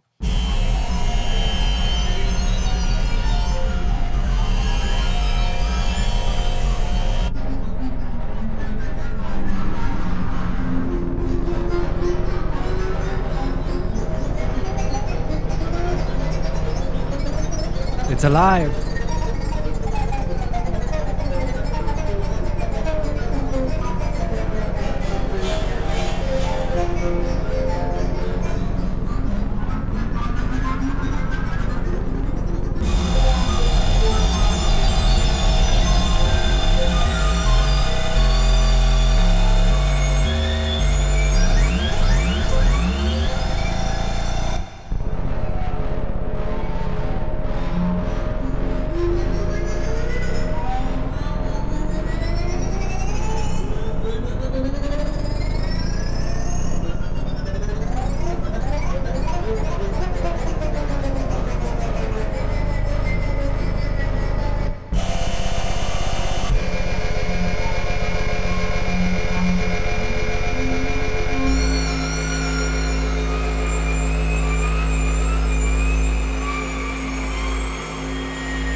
Yes, to Jay Hunt's questions. Yes to all. So all these videos are up. This video will be up right after I finish streaming in a little bit. And yeah, for everybody's information as well, I really want to finish kind of like the whole block of synthesis and sampling shit before I go and like put out some, I guess, invite only videos or something like that. I really don't want to put shit on YouTube. So we'll see how that goes. It's like I have a bunch of versions of them, but I'm just gonna like kind of sit on them until I decide on how the curriculum should fully flow. But for the most part right now, I'm really liking the way everything's like cohesive with between synth and sampling right now. But yeah, okay. So just to kind of backtrack here on Polygon, just to kind of like end out this patch, because this patch is fucking crazy. And when you go and make stuff in Polygon, you're gonna make really fucking crazy sounds by doing kind of the bare minimum. You can utilize all of this shit. None of this stuff is assigned by default. That's something you gotta just keep in mind whenever you open up Polygon, even Polygon 2. Polygon 2 is pretty cool. But just for right now, if you're on Polygon 1, Same exact thing.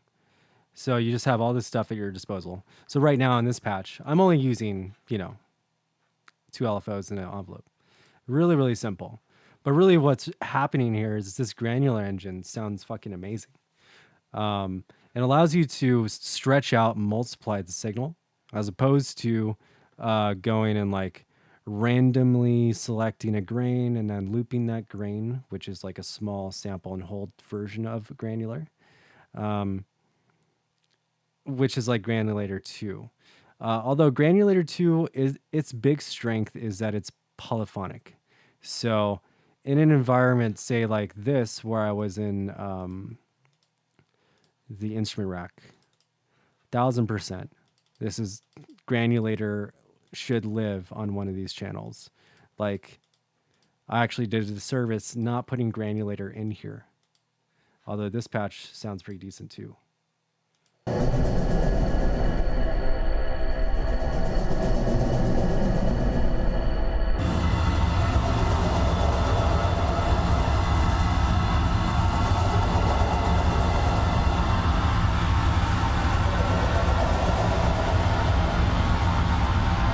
Then we have our iris sound. Then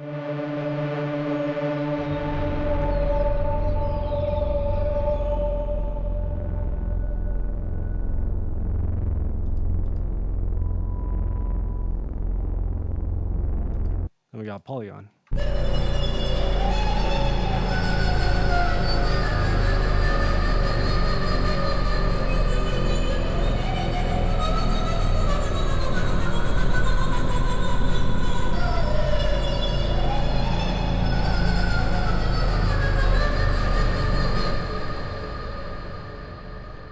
So when you're making a pad or a soundscape, this iris one's more of a pad.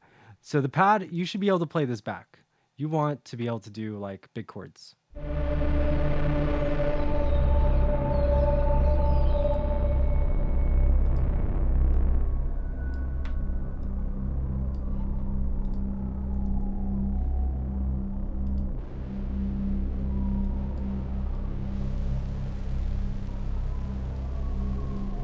Now I'm listening to this, I want to pull this mix back a little bit. Then I think I pulled this back a little bit as well. I'm going to push this volume.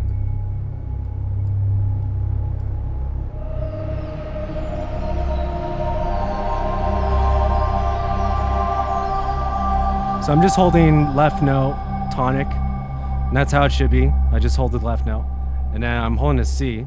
So I'm going to go play minor third and maybe a fifth up a couple octaves. And I'll play the fourth in between those.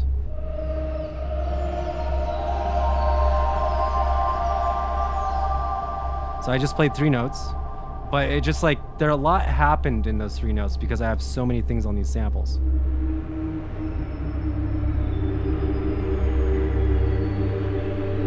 And then literally like, when you start to hold tonic like this, you can go and shift notes, like shift your tonic to like maybe the 5th or even the 3rd, and it just completely shifts the mood.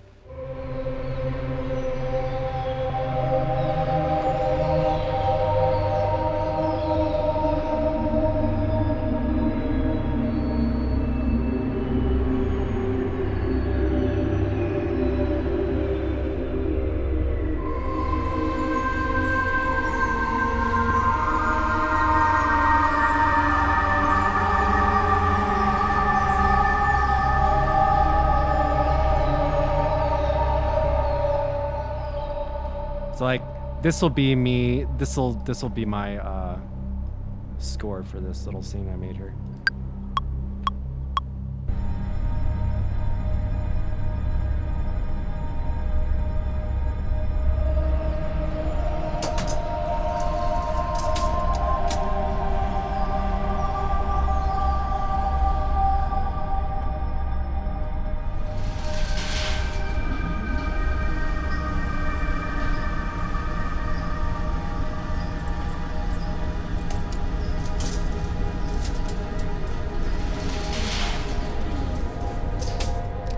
And it shifts to a minor.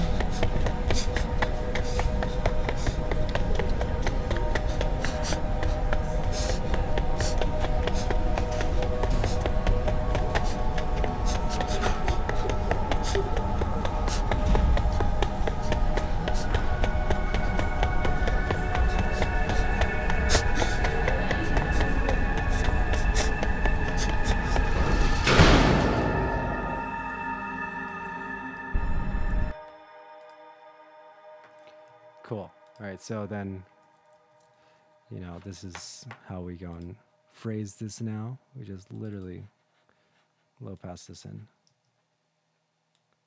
And when you're doing like, there's such thing called generative sound. I'm automating the volume like a goddamn noob.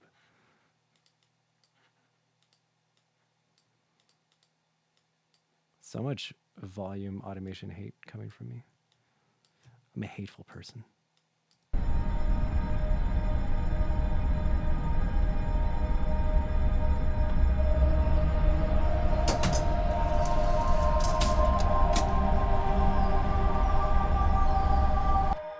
Let's make sure this is in tune. We got G sharp.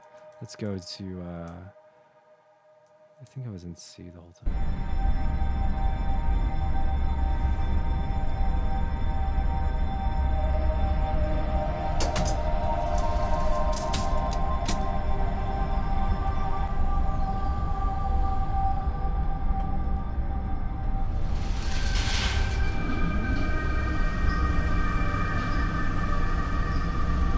Let's move it out of the way a little bit.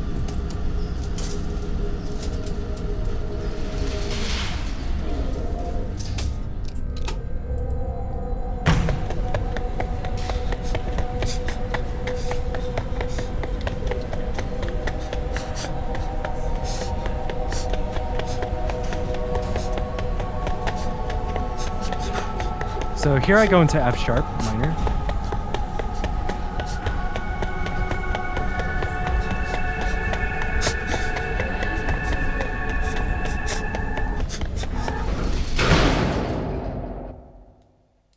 So I'm going to close that down right here.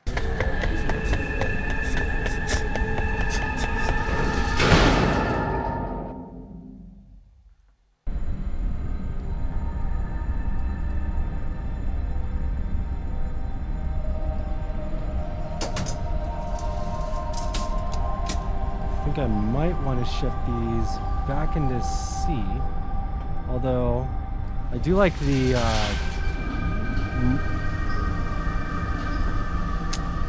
yeah, let's keep the dissonant halftone. Let's keep those as a minor. And we want to go push this here. Let's go push this here. And we'll push this here. Got that. Shelf. Let's push this up to A. And then after, that's fine.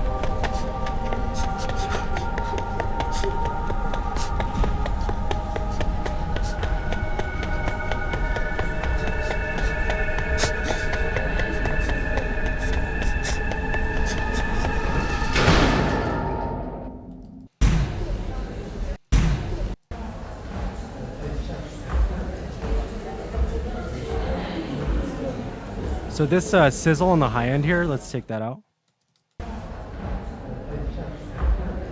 Let's take out these stomps. I want to make sure that the voice is more prevalent in this. That's fine. And then say if he's running away from it or something. It is a he, definitely, maybe. I don't know. Probably not. And then we can actually just volume automate it, have it go farther away.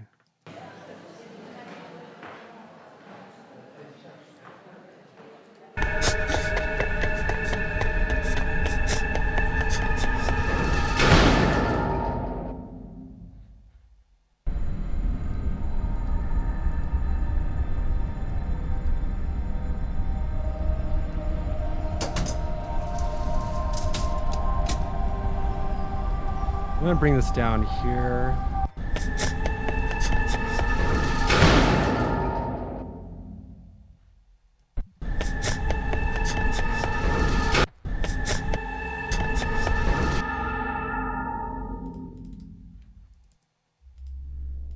This note right here, this rogue.